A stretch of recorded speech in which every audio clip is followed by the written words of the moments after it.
দুর্ভাগ্যজনক বাস্তবতা হলো অনেক পাঁচ ওয়াক্ত নামাজি মানুষ আছেন, দাড়িওয়ালা মানুষ আছেন, অনেক মহিলাদের মধ্যে বোরকাওয়ালি আছেন, পর্দা মেনটেন করেন এমন মানুষ আছেন। অন্য অনেক দিক থেকে মাশাআল্লাহ তিনি একজন ভালো মুসলমান হওয়ার চেষ্টা করেন, কিন্তু ঝগড়া লাগলে মুখ খারাপ করেন। অনেকে বাহিরে মুখ খারাপ করে না, বাসার ভিতরে করে। বাসার ভিতরের লোকজন চিরকুট লিখে আমাদের কাছে পাঠান যে ওনাকে দেখলে বোঝা যাবে না ওনার মুখ দিয়ে এরকম কথাও বের হয়। বাহিরে মানুষ কল্পনা করতে পারবে না যে উনি মুখ দিয়ে এত খারাপ কথা বলতে পারেন। তো এই জন্য এটা একটা অ্যাসিড টেস্ট, ইমানদারের জন্য অগ্নি পরীক্ষা, যে ইমানদার ঝগড়া ফাসাদ লাগলে, কারোর সাথে গন্ডগোল ফাসাদ হলে তিনি নিজেকে কতটা নিয়ন্ত্রণ করতে পারেন। এটা অনেক বড় একটা পরীক্ষার বিষয়। তো এই পরীক্ষা আমাদেরকে উত্তীর্ণ হওয়ার চেষ্টা করতে হবে। কারোর বদভ্যাস থাকলে সেটা ত্যাগ করার জন্য সংকল্প করতে হবে।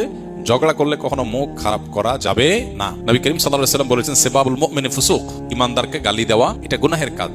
ইমানদার কখনো গালিবাজ হতে পারে না। নবী সাল্লাল্লাহু আলাইহি ওয়াসাল্লাম আরো বলেছেন, লাইসাল মুমিনু বিল্লাআনি ওয়ালা বিত্তাআন ওয়ালাল ফাহিশ ওয়ালাল বাদি, ইমানদার কখনো কথায় কথায় অভিশাপ দিবে, আল্লাহর গজব ঠাড়া বদদোয়া দিবে, এরকম চরিত্রের হতে পারে না।